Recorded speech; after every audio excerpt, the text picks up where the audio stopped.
नमस्कार दोस्तों, आज हम बात करेंगे एक बड़े व्यापारिक फैसले की। डोनाल्ड ट्रंप ने घोषणा की है कि 2 अप्रैल से अमेरिका उन देशों पर रेसिप्रोकल टैरिफ लगाएगा जो अमेरिकी सामानों पर ज्यादा शुल्क लगाते हैं।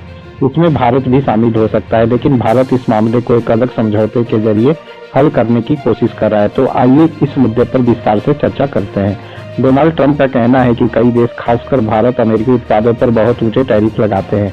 उदाहरण के तौर पर भारत अमेरिकी कारों पर 100% तक का शुल्क लगाता है और कई अन्य अमेरिकी उत्पादों पर भी ऊंचे टैक्स हैं। इसलिए ट्रंप प्रशासन ने फैसला किया है कि 2 अप्रैल से अमेरिका भी उन्हीं देशों के उत्पादों पर समान टैरिफ लगाएगा ताकि व्यापार संतुलन हो सके।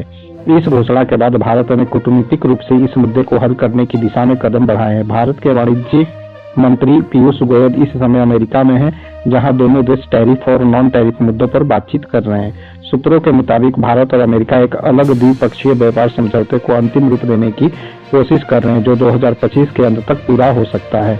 लेकिन इन नए टैरिफ का सबसे बड़ा असर भारतीय निर्यातकों पर पड़ सकता है, खासकर इंजीनियरिंग और इस्पात उद्योग पर। अमेरिका ने इस्पात और एल्युमिनियम पर पहले ही 25% टैरिफ लगा दिया है, जो 12 मार्च से लागू होने वाला है। भारत का इंजीनियरिंग उत्पादों का निर्यात $20 बिलियन का है, जिसमें से $7.5 बिलियन अमेरिका को निर्यात होता है। यदि टैरिफ बढ़ते हैं तो भारतीय कंपनियों के लिए अमेरिकी बाजार में व्यापार करना महंगा और मुश्किल हो सकता है। इसी कारण से engineering export promotion council EEPC और अन्य व्यापार संगठन सरकार से अनुरोध कर रहे हैं कि कुछ अमेरिकी उत्पादों पर भारत भी टैरिफ कम करे ताकि वार्ता में संतुलन बना रहे। ये रेसिप्रोकल टैरिफ सिर्फ भारत और अमेरिका तक सीमित नहीं रहेंगे, बल्कि वैश्विक व्यापार पर भी असर डाल सकते हैं। अगर व्यापार तनाव बढ़ता है तो वैश्विक आर्थिक वृद्धि धीमी हो सकती है। एशियाई बाजारों पर खास असर पड़ सकता है, क्योंकि पूंजी का बाहरी देशों में प्रवाह और डॉलर की मजबूती उनकी अर्थव्यवस्थाओं पर दबाव बढ़ा सकती है। अब सबकी नजर भारत अमेरिका की बातचीत के नतीजों पर है। क्या भारत एक अलग समझौता कर पाएगा और नए टैरिफ के असर को कम कर पाएगा, या फिर ट्रंप के इस फैसले से भारतीय निर्यातकों को नुकसान उठाना पड़ेगा?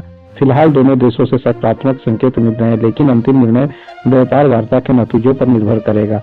तब तक के लिए हमारे साथ जुड़े रहिए और इस मुद्दे से जुड़ी नई जानकारी के लिए हमारे चैनल को सब्सक्राइब करें।